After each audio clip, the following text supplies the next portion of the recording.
प्यारे बच्चों, सुप्रभात। गणित की ऑनलाइन कक्षा में एक बार पुनः आप सभी लोगों का स्वागत है। इस समय हम लोग 3 डायमेंशनल कोऑर्डिनेट ज्योमेट्री के अंतर्गत समतल के बारे में अध्ययन कर रहे हैं। पिछले टर्न पर हम लोग 2 समतलों के बीच का कोण कैसे निकालते हैं, ठीक। लंब होने का, 2 समतलों के लंब होने का प्रतिबंध जबकि वह सदिश रूप में है तब क्या होगा, जबकि वह कार्तीय रूप में तब क्या होगा। इससे संबंधित प्रश्नों को भी हम लोग ने हल किया था। आज उसी संबंध देखना है कि समतल की, आज का टॉपिक है कि एक दिए हुए समतल की दिए हुए बिंदु से दूरी, लिखा हुआ है समतल की दिए हुए बिंदु से दूरी। दूरी का मतलब होता है कि किसी बिंदु से समतल पर डाले गए लंब की माप या डाले गए लंबों दूरी से होता है। तो दोनों हम देखना है कि सदिश रूप में क्या होता है। तो ये सदिश रूप में क्या होगा, वेक्टर फॉर्म में, और यहाँ है कार्तीय रूप में, ठीक। मान लिया गया, देखिए कह रहा है एक बिंदु है जिसकी स्थित सदिश क्या है, ए है, ठीक। और एक समतल है पाई 1 लिखा हुआ है जिसका समीकरण r डॉट n बराबर d है, ठीक। ऐसे ऐसे है, ऐसे कोई समतल है, ठीक। और एक पॉइंट P मान लिया जाए, ठीक है। इसकी इसी सदिश क्या है, a है, तो वह दूरी है। और समतल का समीकरण है r डॉट n बराबर d, ये कह रहा है, ठीक। तो वही लिखा हुआ है, एक बिंदु P है जिसकी इसी सदिश a है और एक समतल पाई 1 है जिसका समीकरण, तो उस बिंदु से, मतलब जिसकी स्थित सदिश क्या है, a है, से समतल की लंबवत दूरी बराबर होता है mod of d minus a dot n, vector a dot vector n upon mod of vector n, या उल्टा भी लिख देंगे, vector a dot vector n minus d upon vector n, ये होता है, ठीक। सबसे पहले करना क्या निकालने के लिए, सबसे पहले जो भी समतल का समीकरण दिया होगा, यहाँ दिया होगा, इसी से तुलना करके, इसी vector r dot vector n बराबर d, इससे हम तुलना कर लेते हैं। तुलना करके वेक्टर n का मान नोट कर लेंगे, ठीक, और d का मान नोट कर लेंगे। और जिस बिंदु से उसकी लंबवत दूरी ज्ञात करनी है या दूरी ज्ञात करनी है, यदि वह कोऑर्डिनेट के रूप में, निर्देशांक के रूप में दिया हुआ है, तो उसको हम स्थित सदिश के रूप में हम लिख लेंगे, ठीक।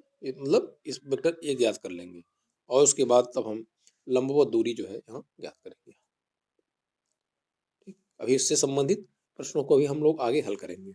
अगला है, तो एक वेक्टर देखिए, समतल वहां बिंदु था, एक वेक्टर फॉर्म में ही एक समतल का समीकरण vector r dot vector n बराबर d दिया हुआ है।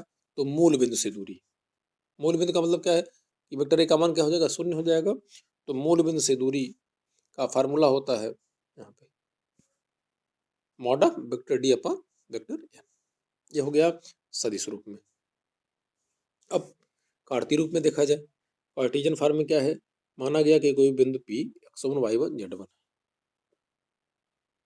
ठीक है, तथा दिए गए समतल, दिए गए समतल, और दिया गया समतल क्या है, मान लीजिए ax है प्लस by है प्लस cz प्लस d बराबर 0। यदि समतल का समीकरण नहीं होता मानक रूप में, यदि समतल का समीकरण, तो यहाँ ax by c देखिए मौदूरी, ये बराबर हो जाएगा ax1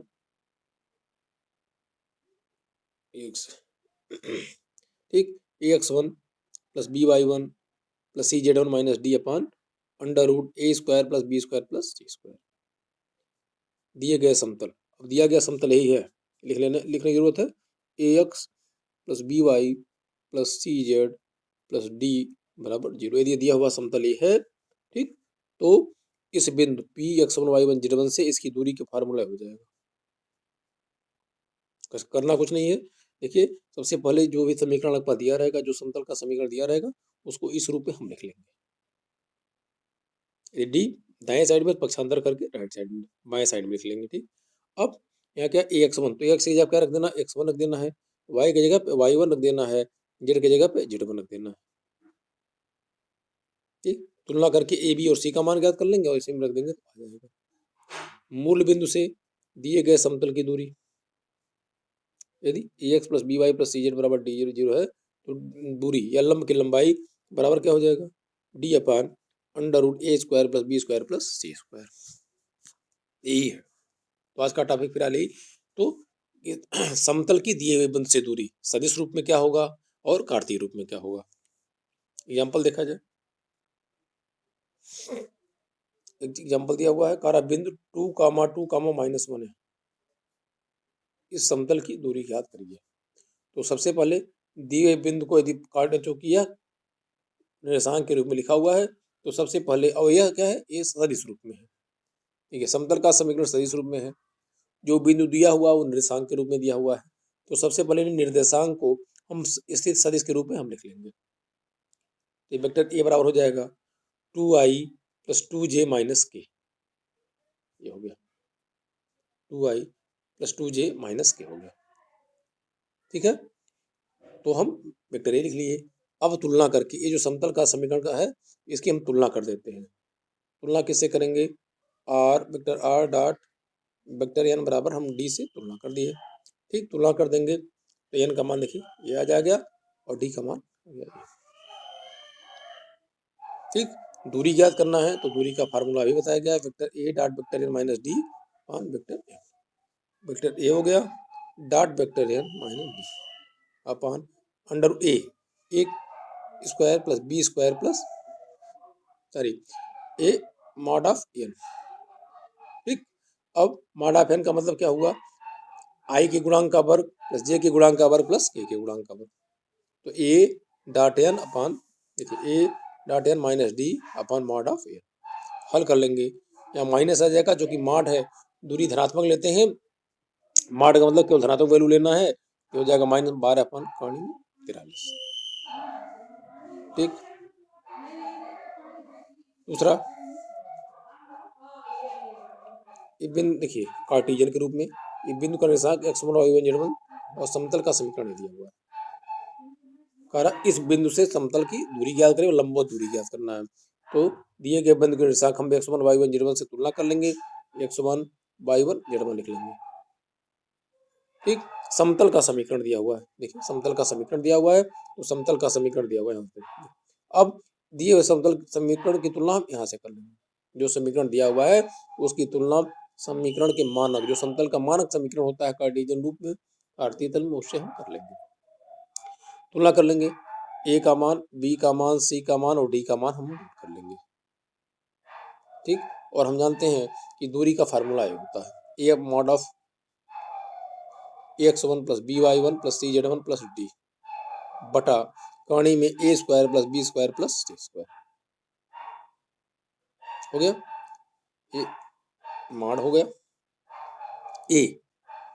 ठीक, ए का मान देखिए कितना है, 1 है। ए x1 का मान कितना है, यहाँ भी देखिए 1 है, तो 1 × 1 हो गया, प्लस बी का मान कितना है 2।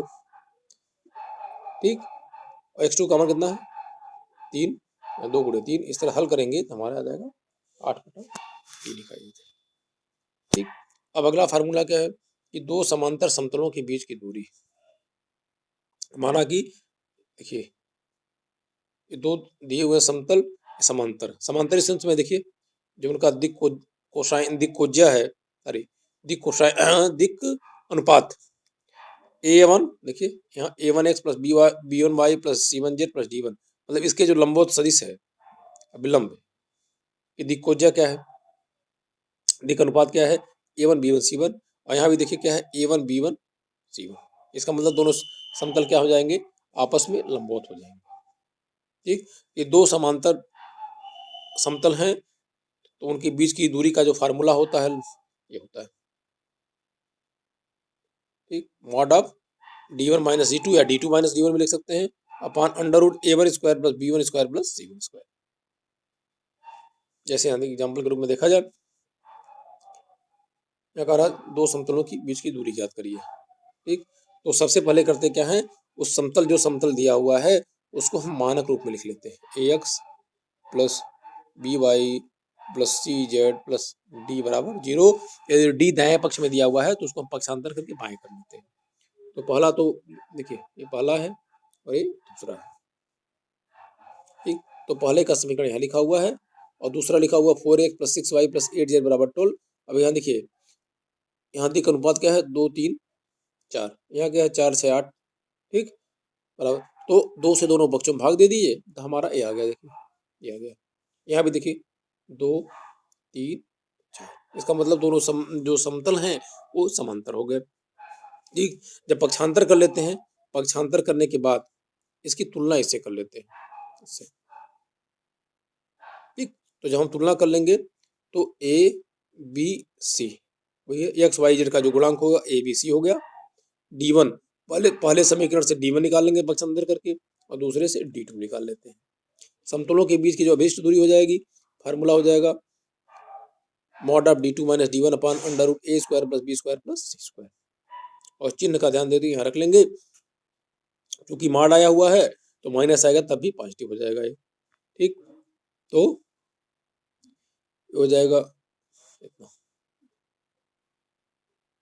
ठीक, तो यही फार्मूला फिर हल था कि किसी बिंदु की दिए हुए समतल, किसी बिंदु की दिए हुए समतल से दूरी क्या होगा जब वो सदिश रूप में है, जब वो कार्टेशियन रूप में, कार्तीय रूप में है, तथा दो समांतर समतलों के बीच की दूरी क्या होगी।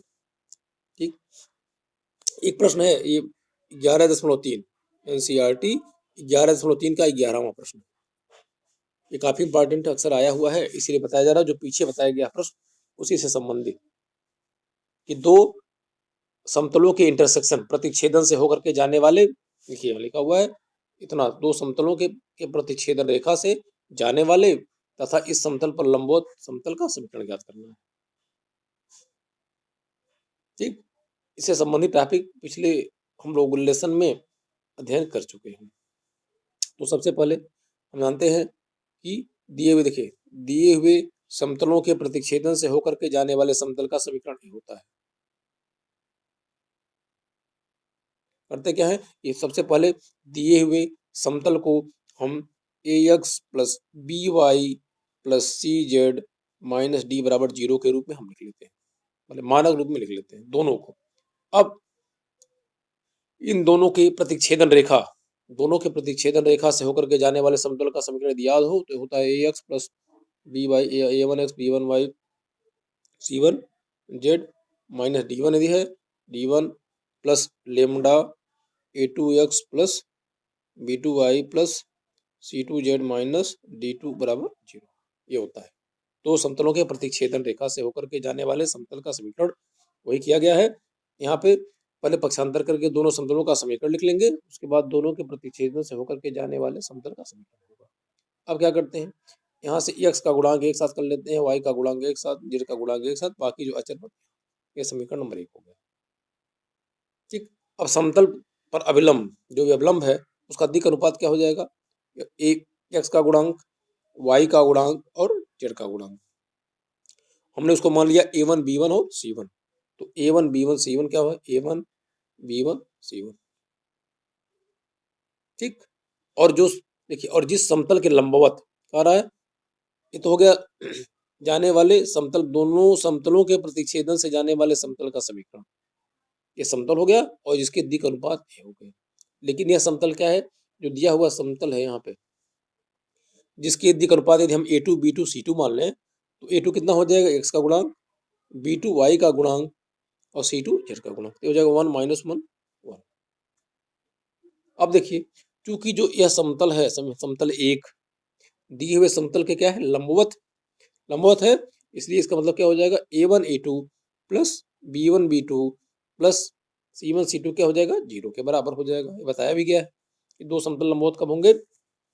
अब a1 b1, देखिए a1 b1 c1 a2 b2 c2, a1 b1 c1 a2 b2 c2 का मान चिन्ह सहित रखेंगे, हल करेंगे तो लेमडा का मान आ गया -1/3 आ गया। अब लेमडा का जो भी मान आएगा चिन्ह सहित, यहाँ आया हुआ -1/3, वह हम समीकरण नंबर 1 में रख देंगे, समीकरण नंबर 1 में रख देंगे। ठीक है, और समीकरण 1 में रख देंगे और हल करेंगे तो समतल का समीकरण हमारा ये आ जाएगा, यही अभीष्ट समतल का समीकरण है। ठीक, तो आप सभी लोग किसी दिए हुए बिंदु से समतल की दूरी का सदिश रूप क्या होता है, कार्तीय रूप क्या होता है, और दो समांतर समतलों के बीच की दूरी का फार्मूला क्या होता है, उसको जो बताया गया वीडियो देखें, किताब से पढ़ करके देखें और समझें। नहीं आ रहा तो व्हाट्सएप ग्रुप के माध्यम से आप पूछें, ठीक। और जो भी नोट्स दिया गया है उससे भी नोट कर लें। यदि आवाज़ क्लियर नहीं आया तो उससे नोट भी करें, और नहीं आ रहा है तो निश्चित ही आप व्हाट्सएप ग्रुप के माध्यम से पूछ सकते हैं। बाकी की चीज़ें फिर आगे की वीडियो में बताई जाएंगी। धन्यवाद।